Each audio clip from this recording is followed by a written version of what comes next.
The question comes up a lot. People hear about the McStay family, about the strange way they vanished, and the eventual grim discovery in the desert. And they wonder if something strange was at play. Something beyond a simple crime. Did a cult murder the McStay family? It's a theory that took hold early and, for some, never really let go. To answer it, you have to go back to the beginning, back to the house that was left behind. It was February 2010. The McStays lived in Fallbrook, California. A nice town, a nice house. The family seemed typical. Joseph McStay was 40. He ran a business that designed and installed decorative water features. Fountains, waterfalls, that kind of thing. His wife, Summer, was 43. She was a homemaker deeply devoted to their two sons. Yanni was 4, and Joseph Jr. was 3. They were a young family building a life. On February 4th, they seemed to drop off the face of the earth. No one heard from them for a few days. That wasn't totally out of character for Joseph, who might get absorbed in a project, but soon concern grew. On February 15th, Joseph's brother Michael went to the house. He found a way in through an open window. What he saw inside didn't make sense. There was no sign of a struggle, no blood, no broken furniture. It looked like the family had just stepped out for a minute. On the kitchen counter were 2 small cartons of eggs. It looked like Summer had brought them in from the grocery store and just set them down. In the living room, a futon had been thrown over with a blanket, maybe for watching TV. 2 small bowls of popcorn sat on the sofa. Their 2 dogs were in the backyard, hungry and uncared for. That was a big red flag. Summer adored those dogs. She wouldn't have left them. The family was gone, their clothes were in the closets, their toothbrushes were in the bathroom. Thousands of dollars were sitting in their bank accounts, untouched. It was as if they had been raptured. This wasn't a family that packed up and left. This was a family that vanished mid-stride. The San Diego County Sheriff's Department started investigating. They looked at the family's computers. They found some strange searches. One was, what documents do children need to travel to Mexico? That, combined with other details, started to form a theory. Maybe they went south. Then, on February 8th, just 4 days after they were last seen, the family's Isuzu Trooper was found. It was parked in a shopping center lot in San Ysidro, California, right on the U.S.-Mexico border. The car had been towed from the lot on the 8th, but authorities didn't connect it to the missing family until days later. This seemed to confirm the Mexico theory. Investigators got their hands on surveillance footage from the pedestrian border crossing gate. The video was grainy. It was low resolution, taken from a distance. But it showed a group of 4 people, a man, a woman, and 2 small children walking into Mexico on the evening of February 4th. The timing fit. The family makeup fit. Law enforcement became convinced this was the McStays, and they had walked into Mexico and disappeared. The case went cold. The official story was that the family left voluntarily. But the family, especially Michael McStay, never believed it. Why would they? Why would Joseph, a man who loved his business and his family, just abandon everything? Why would Summer leave her dogs? Why would they take no money, no extra clothes? It didn't add up. With no official answers, a vacuum formed. And into that vacuum, public speculation rushed in. The internet became obsessed with the case. People on forums like Web Sleuths picked apart every detail. And this is where the cult theory really began to grow. The seed of the theory was Summer McStay. As people dug into her life, they found she was interested in New Age spirituality. She wrote online about things like numerology, astrology, and spiritual cleansing. She had a blog where she discussed her beliefs. She talked about wanting to live a more authentic, less materialistic life. She was a spiritual person exploring different ideas. To some, this wasn't just a hobby. It was a sign of something darker. The word cult started getting thrown around. Was Summer involved with some kind of spiritual group? Did this group convince her and Joseph to abandon their lives? Or was there a more sinister angle? Maybe the family had a disagreement with the supposed group. Maybe the group saw them as a threat. This theory explains some of the strange things about the case. It explained why they might leave so suddenly without a trace. A cult could exert a powerful influence. It explained the potential trip to Mexico, maybe for some kind of spiritual retreat or ceremony. It felt bigger, more mysterious than a simple crime. It fit the eerie, unexplained nature of the disappearance. Some online sleuths pointed to Summer's past. She had changed her name several times. This was painted as suspicious, a sign of a secretive or unstable person trying to escape something. In reality, her reasons were often personal, related to bad memories from her past. But in the narrative of a cult, it became another piece of evidence. For 3 long years, this was the state of things. Of a mystery with 2 competing narratives. The official one, the family walked into Mexico. And the public one, which included many darker theories, with the cult idea being one of the most popular. The family's loved ones were in limbo, living a nightmare with no end. Michael McStay kept the case in the public eye, refusing to let his brother's family be forgotten. Then, in November 2013, everything changed. A man was riding his dirt bike in the desert near Victorville, California. It's a remote, harsh landscape. He saw something strange in the dirt, bones. He called the police. San Bernardino County Sheriff's deputies arrived. They started to dig. They found 2 shallow graves. In one grave were the remains of 2 adults. In the other, the remains of 2 small children. Near the children's grave, they found a rusty 3-pound sledgehammer. The discovery was devastating. It ended any hope that the family was alive. But it also shattered the official narrative. They had not walked into Mexico. They had been murdered and buried in the California desert, more than 100 miles from their home. The cause of death was blunt force trauma. They had been beaten to death. The sledgehammer found nearby was believed to be one of the murder weapons. The manner of their burial was hasty. The graves were shallow, as if dug by someone in a panic. This wasn't the work of a sophisticated organization. It was brutal, personal, and messy. The case was no longer a missing persons investigation, it was a homicide. And jurisdiction shifted to the San Bernardino County Sheriff's Department, the agency in charge of the area where the bodies were found. They came at the case with fresh eyes. They weren't tied to the old Mexico theory.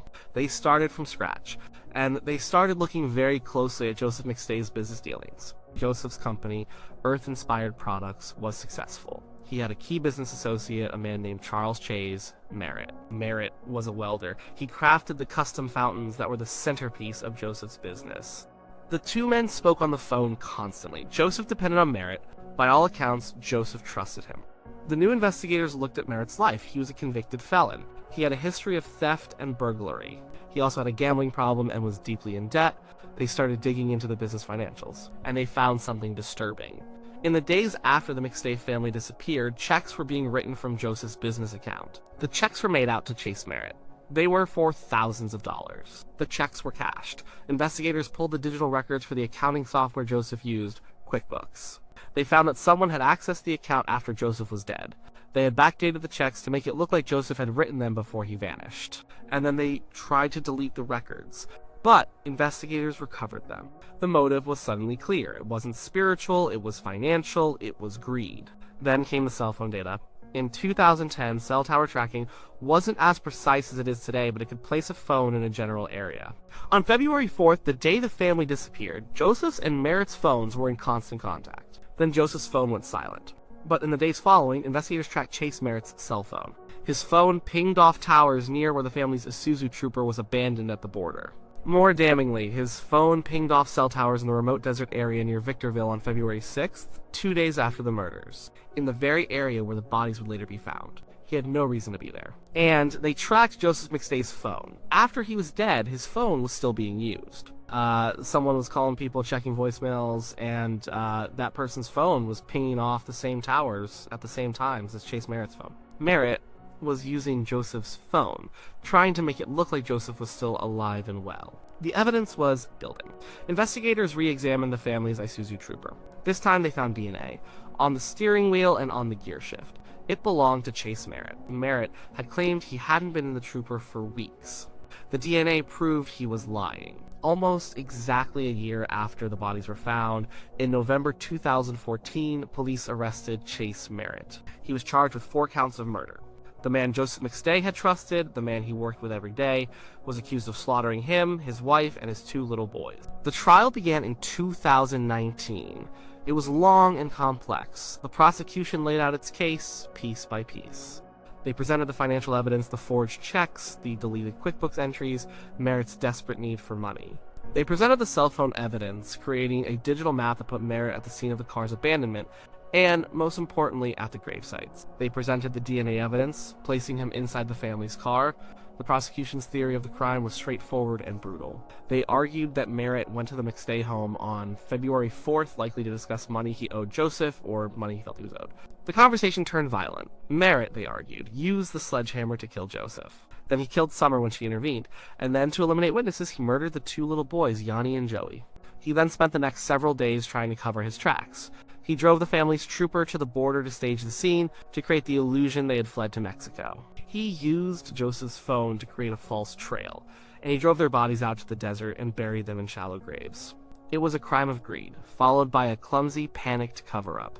Merritt's defense team fought back hard. They argued the evidence was circumstantial, they tried to create reasonable doubt. They pointed the finger at another one of Joseph's business associates, a man named Dan Kavanaugh. They claimed Kavanaugh had been squeezed out of the business and had a motive for revenge. They attacked the cell phone evidence, arguing that cell tower ping data was unreliable. They claimed the DNA evidence could have been there from a previous innocent encounter. But they couldn't explain away the sheer volume of evidence pointing at Merritt. The phone calls, the checks, the cell tower pings in the desert, the DNA in the car. It all wove together into a tight narrative. After months of testimony, the jury went to deliberate. They found Charles Chase Merritt guilty of all 4 murders. For the murders of Summer, Gianni, and Joseph Jr., they found special circumstances, meaning the crimes were exceptionally brutal.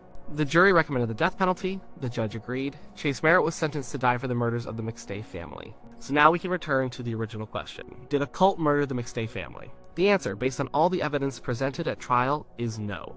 There was never a single piece of credible evidence found by law enforcement that pointed to a cult. No strange religious items were found at the house. No one from any group came forward. No strange financial transactions linked the McStays to any organization. The investigation and the trial looked into every aspect of the McStays' lives. The only trail that led anywhere was the one that led to Chase Merritt. The cult theory was a product of a mystery. It grew in the absence of facts. Summer's spiritual beliefs, which were personal and harmless, were twisted by strangers on the internet into something sinister. Her interest in a different way of thinking was rebranded as evidence of her involvement in a dangerous, shadowy group. It's an understandable human impulse. When something terrible and confusing happens, we look for an explanation that matches the scale of the tragedy. The idea of a loving family being wiped out by a greedy business partner is almost too mundane, too ugly in its simplicity. It's a story as old as time betrayal for money. A cult, on the other hand, is a more exotic explanation. It's more mysterious. It feels to some like a more fitting reason for such a bizarre disappearance. It's a story that feels like it belongs in a movie. But the truth of the McStay case is not a movie. It's a real-life tragedy. The evidence that convicted Chase Merritt wasn't about spirituality or secret societies. It was about QuickBooks, cell phone towers, and DNA. It was about greed. Merritt needed money. Joseph McStay had money, and Merritt, the prosecution argued, decided to take it and to eliminate the entire family to cover it up. The Desert Graves mystery was, in the end, solved not by exploring arcane beliefs, but by following a very old and very plain trail of evidence. The story of the McStays is a heartbreaking one. A family with a bright future was destroyed. Their 2 little boys never got a chance to grow up, and the reason wasn't a complex conspiracy or a dark religious order. It was the simple, brutal, and selfish actions of one man they trusted. The cult theory remains a fascinating, but ultimately fictional, chapter in a story whose truth was far more common and far more tragic.